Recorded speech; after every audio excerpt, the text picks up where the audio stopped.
see Amy on here from Ardsley. We had a good meeting with that club last night. Amy did a great job presenting the town village council as they try to find a new facility. That was fun. And for anybody who's interested in a pretty solid business plan or really solid business plan for a public-private partnership with a curling facility and a township or a municipality, Bob Welch at Ardsley has put together a very good one. Yeah, it went really well. Thanks, Dean. It's great to have you there too. Yeah, no problem. It was easy and fun. So I'll get to hang out and have a few beers afterwards. So that was always good. Dick Dawson's on, our board secretary. Tireless Dick Dawson. I didn't ask him to be on, but he said in case there are questions about members meeting and voting, etc., he could join at the start. So, last meeting we did discuss the voting process. So I guess I'd start with that. Since Dick is on, is there anybody who still has questions about how this is going to work or has any concerns about their club not being able to complete the intent to vote form, which is now down to the last 4 hours or so, but right. Officially. But we could start with that since Dick is on, and then I'll offer Dick an opportunity to maybe give us any other little information. But yeah, if there are any questions from anybody, feel free to put your hand up or just talk. If it's all clear, then I guess we're communicating pretty well. But Amy has a question, so go ahead, Amy. I did the intent form, but I haven't seen any other information. Was there supposed to be further emails or anything we're getting? Yeah, there will be, and the emails will probably start tomorrow, validating the fact that you're in the list and we're ready to go. We're because today is the day that we need to get it, and we're at a very good place. Just as an update for everybody, I think we have 9,200 members currently represented by member clubs and voting individually. So that's a really good spot for us. There was a little concern about quorum and hitting all of that. As you can imagine, it's a new form, but or a new way of doing it. So I'm very confident we'll be able to do that. But you'll see additional information coming.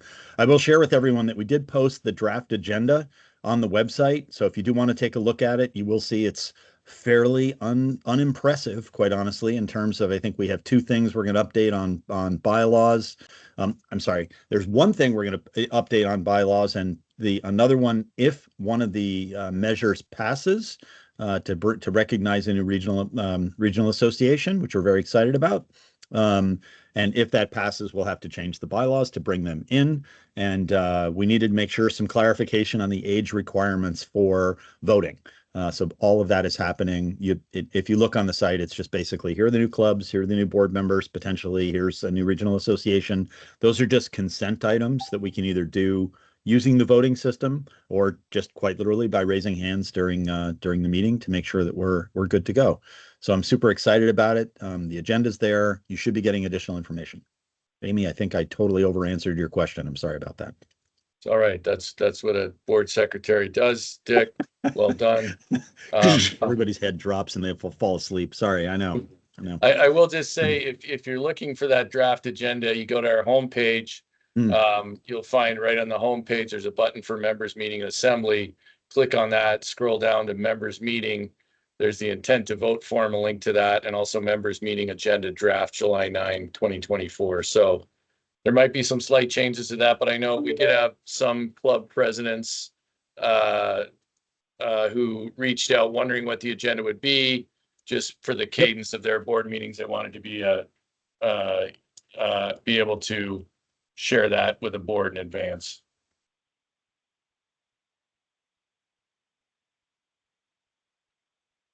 All right, so with no further questions there, it seems, and just so everybody knows, each member, just to further clarify, member clubs will carry the votes of members of USA Curling at their club. So of course, there are clubs that collect the dues themselves. There are other clubs that require USA Curling memberships, and then there are other clubs that make it an opt-in.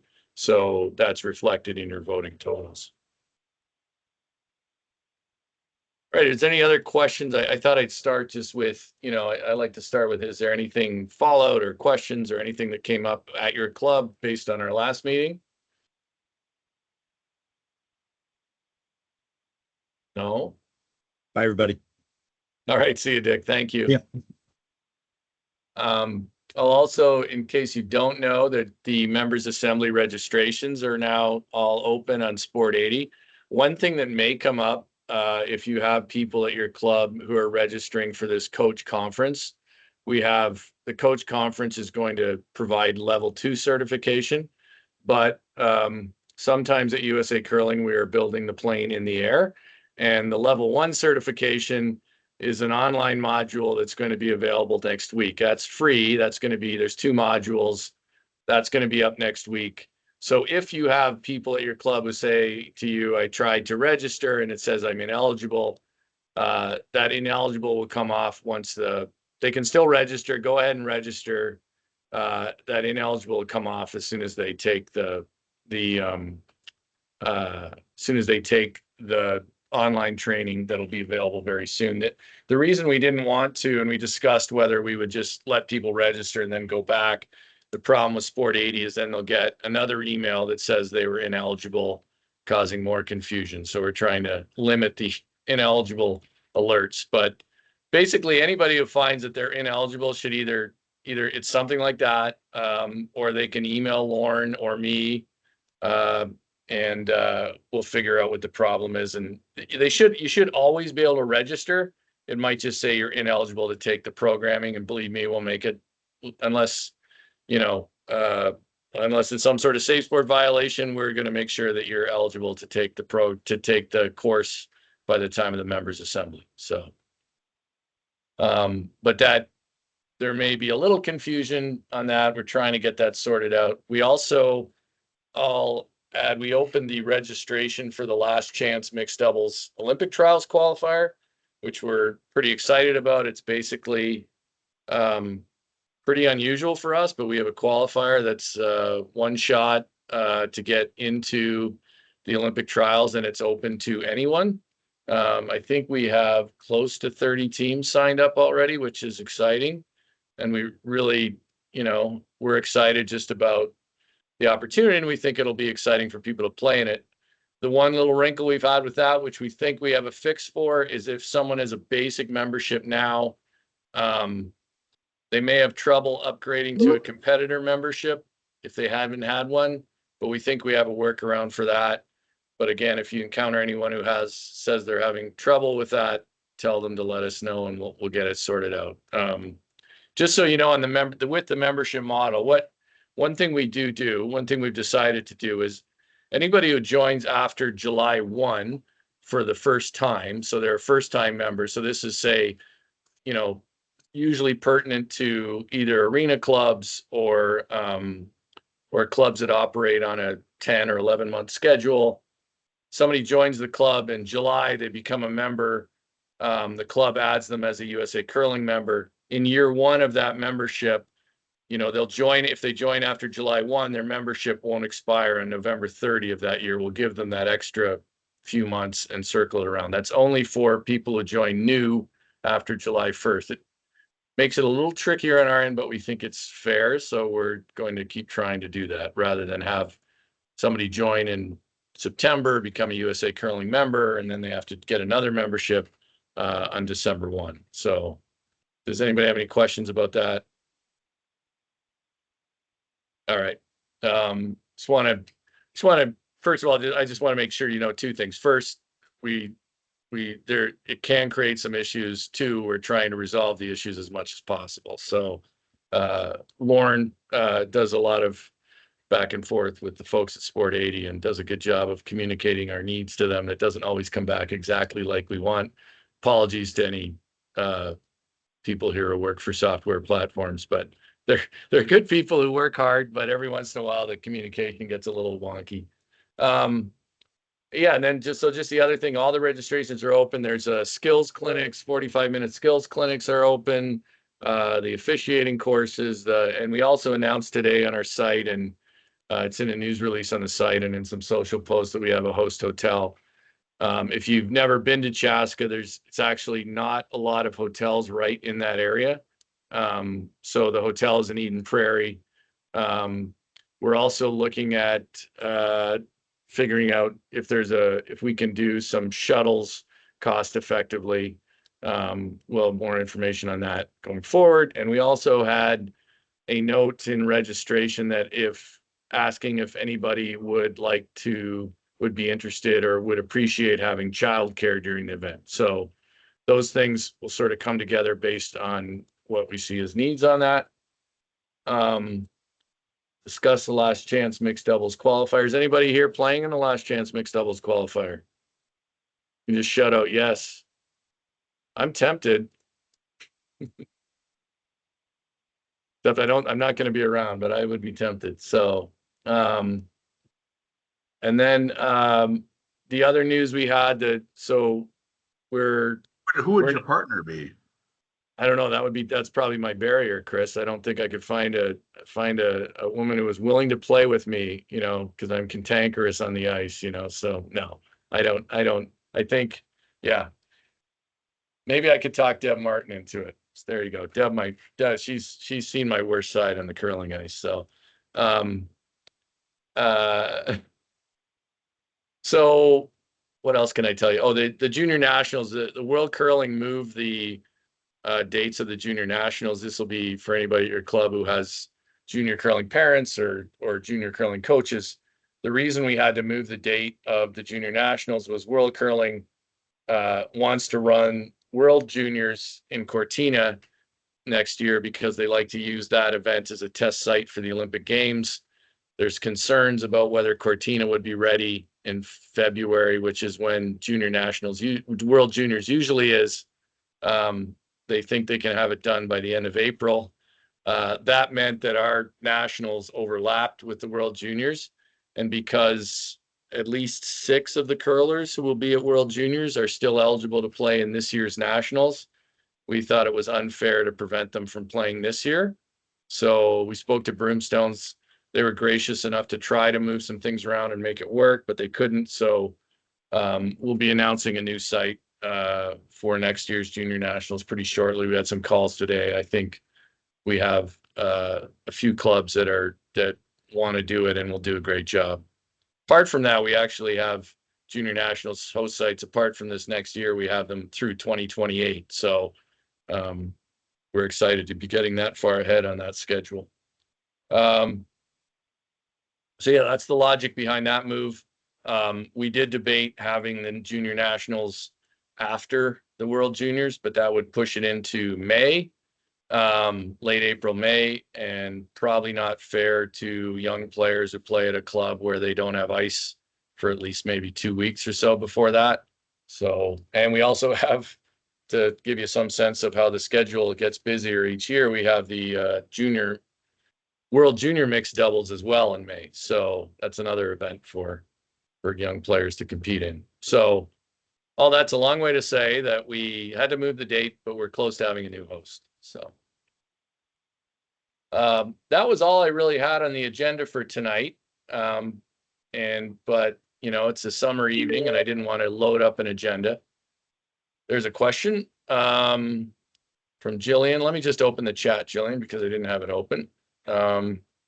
This is for the group and a good one. Jillian is asking if other clubs offer collegiate memberships, and if so, is there any verbiage or guidelines you can share? We're looking into setting up a collegiate membership for Midland and want to see what other clubs have done.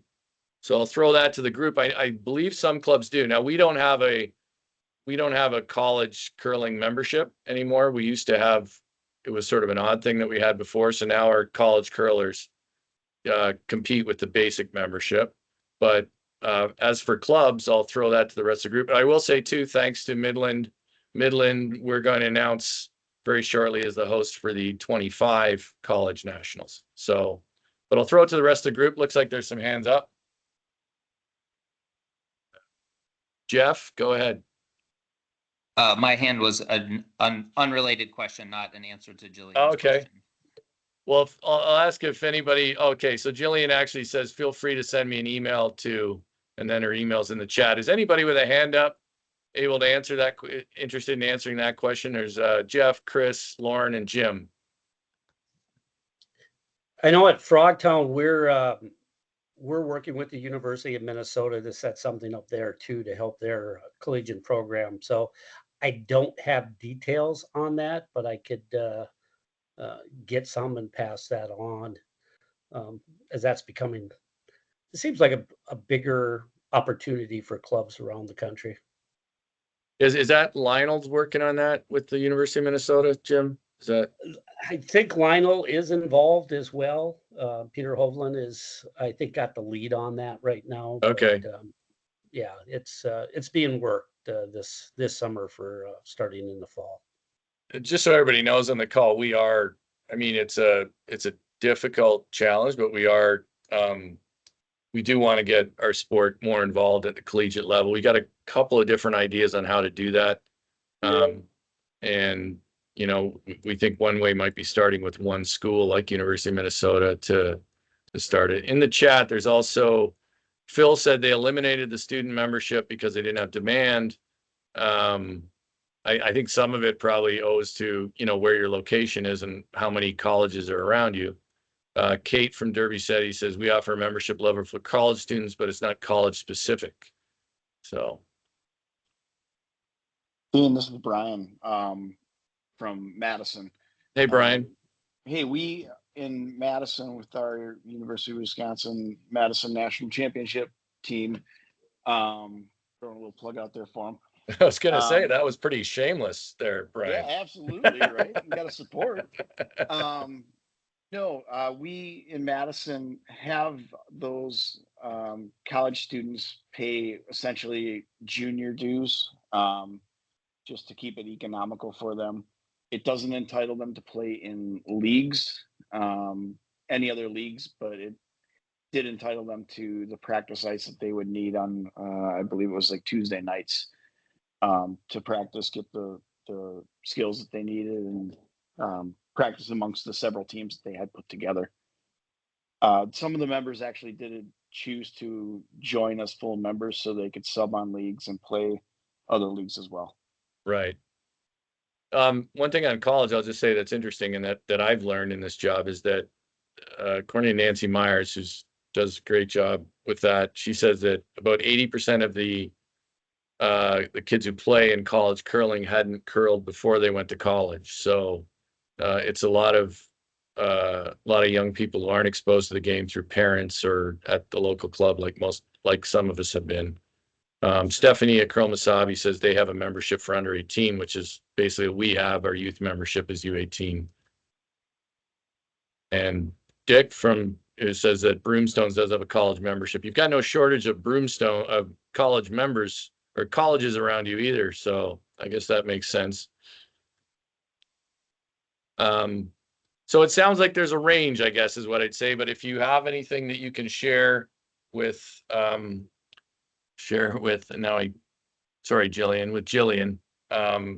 that would be great. And I'll go back to Jeff since he had a different question. Thanks. This was just a jump back to your update about the juniors. You said the date had changed. Has the new date been announced that we can pass on to members? Yeah, let me just, I'll just tell you what we haven't announced it, but it's going to be 1 week earlier. So I just have to pull up the schedule here and I can tell you for sure rather than try to guess.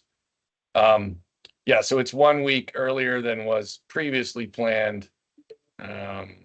So it's the first week of April, and I believe the first day of it will be in March. The Monday will be March. That would be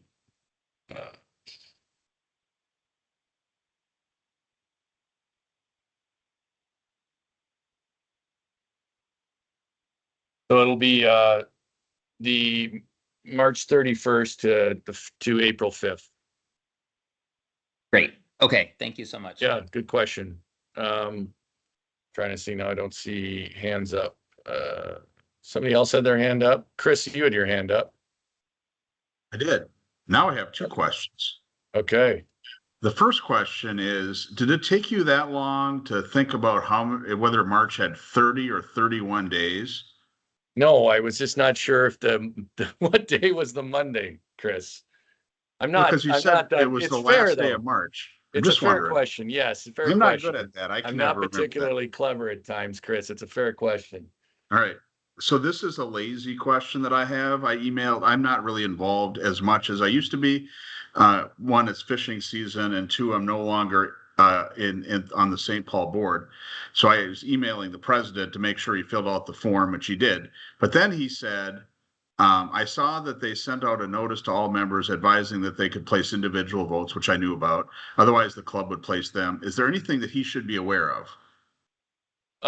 No, just that if someone wants to separate their vote, like if a St. Paul member wants to separate their vote from the club for whatever reason, they have until, I think it's July 25th to say that. Will we know So- who that is, or was that confidential? Do we know who asked to separate their vote? I don't know, actually, no. No, will it be that way? Like, will our whoever's voting for us, will they know we're not voting for these people? No, you'll just carry the number of votes you have. It'll be St. Paul carries, So if we had 1,000. 104, all of a sudden we'll have 95.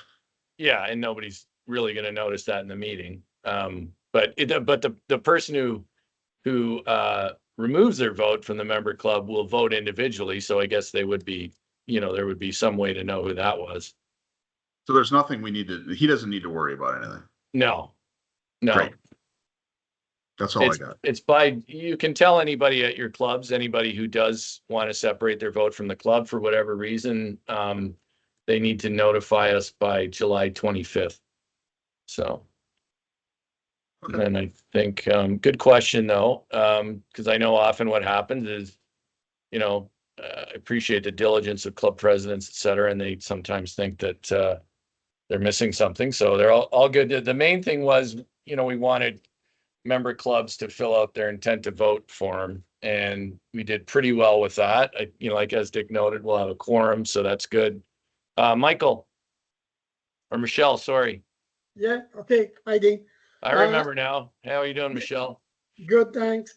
Just wanted to check on the last month you talked about the package that you were working on for to show the value of a curling yeah. club.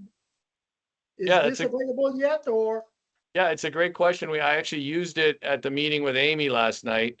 So I'm going to get it on it'll be in our house content platform tomorrow. We'll probably put it out as a release tomorrow. Okay, I'm glad you asked, Michelle, because quite frankly, we were working to get it ready for this meeting. So use it last night and I'll get it posted tomorrow. not a problem. Thank you very Yeah. much. Appreciate Yeah, that. no problem. Thank you. It worked. I think, Amy, it worked pretty well last night. So Yeah, it was great. It was well received. It looks nice. Yeah. Great. just for anybody who wasn't on the last call, it's basically when if a club is trying to make engage in a public-private partnership with a village or township or municipality, this sort of outlines why a curling facility is a community asset. So, and it's interesting, I'll say, if you ever find yourself in that position, or if someone at your club is, or if you're an arena club and you're trying to get to that, one thing that, and I've spoken to Bob about this since, and maybe you too last night, Amy, but one of the things that, one of the barriers I think we sometimes have with those situations, and we tried to address it last night, is because our business model for curling includes membership. I think we have to stress when you're in that kind of position that people will be able to use the club, use the facility without being a member. Like you'll have learn to curls, you'll have, drop-in curling, you'll have whatever. And then we also, in general, I think we need to get away from calling a new facility a club, even though there's value to that term as well. But I think you just have to gauge the situation so that people don't, like a township committee member doesn't feel like it's some sort of secret handshake club, which we know curling clubs aren't. But that could be where somebody's mind might go. Yeah, the general vibe in the village on the board was people are afraid we were elitist and weren't going to include people from the community, which we were trying to dispel last night. I think we did a good job. Yeah, I think we did a good job. I just regret, there was one thing we just ran out of time at the end. I was going to jump in with one more comment, but I thought it would be a bit much of the time because they were wrapping up. Jeff, go ahead. Thanks. This question was sent to us on behalf of our design team, and I'll post it in the chat too, but we're working on our facility expansion over here at Columbus. And it was suggested that we get a J&M Fluidics chiller, but no one on our team has any experience with that that brand. So we were curious if anyone else out there is using them, and if so, if we could get folks connected to learn more about it. So we're looking for ice techs on this call, but I'll tell you what, Jeff, too, we could I can connect you with Sean or Lauren or or some of our top ice techs. I'll probably just reach out, connect you with Sean directly to ask about that. That'd be awesome. If you want to just shoot me an email just to remind me, and then I'll just carry on with an intro to Sean. That'd be great. Yes. Yep. Happy to do that. Thanks, Dean. Unless somebody else here knows about that chiller, I'm not going to tell you I know anything about that chiller. So, sorry, let me just check the chat.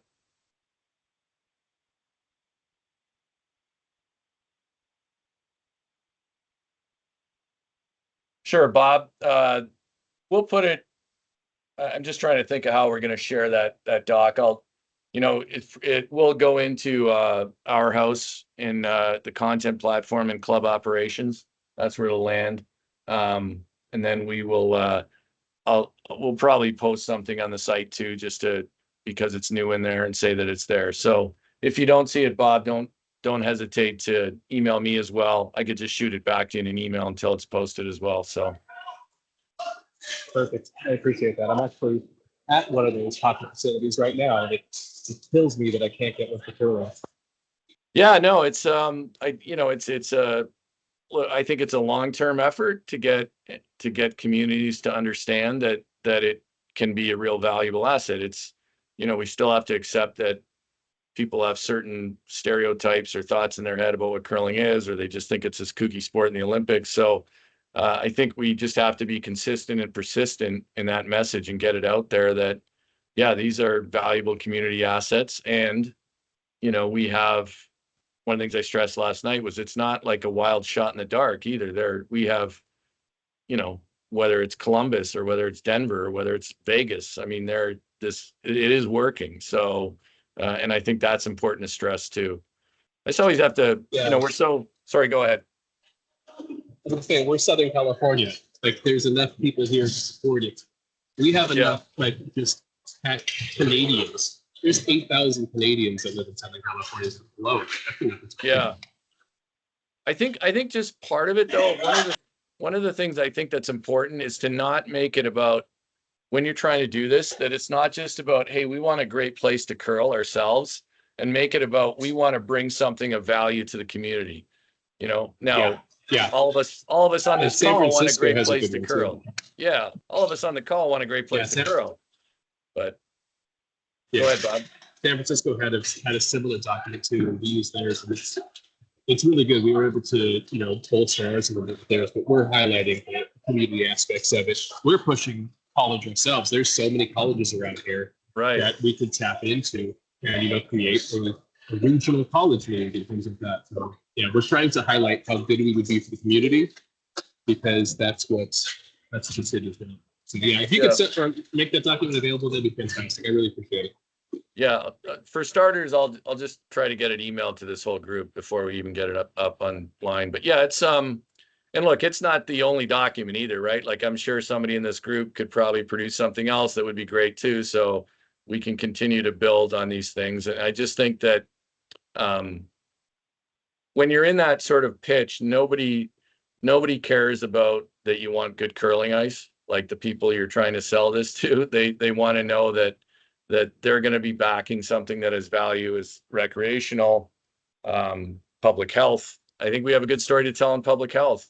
And actually I was just going to try to do a release this week. There's a story out about the lack of socialization post-COVID and its impact on public health. And, you know, I know that, it's easy for a municipality to put up another hockey rink or build pickleball courts. So we have to like explain the value to them, and it's not easy. It takes a bit of work.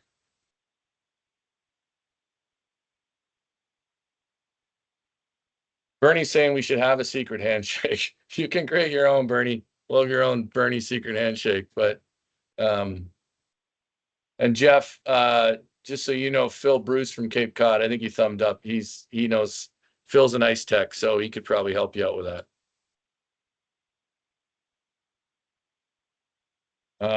I did we had a call with Brad Whitlock in Las Vegas today. I don't know if anybody from Vegas is on the call, but their Bonspiel filled in 6 minutes. So that was exciting.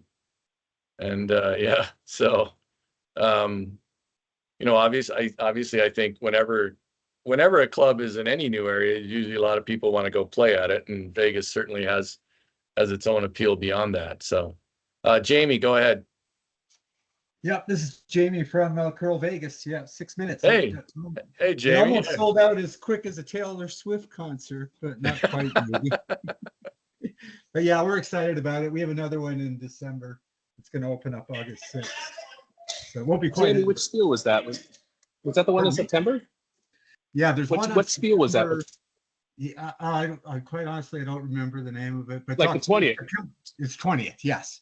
Yep, the 20th. I was planning on going to that one. Yeah, you were planning on it, or I thought the registration opened next week. Yeah. No, you're a week and 6 minutes too late. Yeah. Well, yeah, we're excited about it. So. Oh, yeah, no, I got somebody else. It says registration. Oh, June 20th. I can read. I hope my skip got us. I hope my skip got us in. Well, hopefully I will see you on the 20th. Okay. Yeah.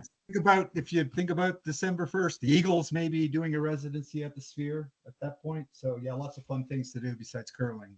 Yeah.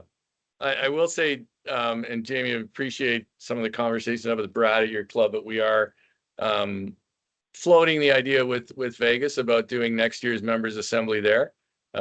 So we're not so sure about, I don't know, what's the temperature there right now, Jamie, because we're not so sure about early August in Vegas, but yeah, it's been 115 every day. I'm up at my house in Wyoming, so I'm actually cheating. So yeah, so we are talking about it, though maybe not in August, maybe we do it a little later next year, but some of that is we're sort of getting some idea of how some of the planning goes this year, and then we'll I think it'd be a great spot, and could be a good benefit for the club. So okay, thank you. Yeah, Brian says it's a dry heat at in Vegas, sure. So yeah, it's not too pleasant here in New Jersey right now either. It's definitely not a dry heat. So so that was really all I had. I'll see anybody else have anything. Oh wait, there is maybe a hand up here. That was Jamie. Still, you have your hand up. That's all right. Well, look, I'm glad for one thing. Michelle, thanks for bringing up about getting that document posted. I will just say, yeah, like if somebody has a better one, I would have no problem with a number of different takes on this thing. So if somebody else is working on another one and is willing to share it, we're always happy to do that. Matt Sussman, who's the Bowling Green rep, he shared a document about measuring rocks that we put up. Now we moved it to our house. We had that up for a while, so we're always happy to do that. Thanks, Bob. Yeah. And maybe there's I'm a big believer that things can get better with more collaboration. So maybe there's a combo doc that works pretty well. So one thing about ours is last night, it was sort of more of a presentation, but it's not really set up like a presentation deck. It's more of a read. So I made clear that I wasn't going to be reading it. So, there could be a presentation deck. Michelle, go ahead. Yeah, just want to know, I'm quite new at this. So when you say that you're posting it to our house, which section, like the document you were talking about measuring rocks? Yeah. Where could we find that on the? So Yeah, good question, Michelle. If you go to member info on our website and then you go right under, there's our house is you go to that, click on that. It is you will have to go through Sport 80 to get into it because it's for members. But it's integrated and you can get to it quickly that way. And then when you get in, there's different categories. And we're not like saying that that's done either, right? We're hoping that's an evolving, improving thing. And we continue to add more information to it. We're actually, we have some platform fatigue, but we are using a different platform for our coaching stuff. And there may be a time when the information there moves to that as well. But for now, that's where it is. Okay, thank you. Yeah, no problem. All right, let's see this. We got 47, so I think 47 people is pretty good for a summer evening. If we don't have anything else, though, I'll let you get back your summer evening to watching baseball or whatever else you like to do. Oh, Phil's asking if anyone is coming to Cape Cod for the summer spiel starting tomorrow. See if anybody is. Phil, that's one I've always would like to do, Phil, but I think I have to wait till my last kid is a little older. Mike O'Brien's going to be there. Mike O'Brien from Mike, aren't you from Superior? Or do I have a different Mike O'Brien in my head here?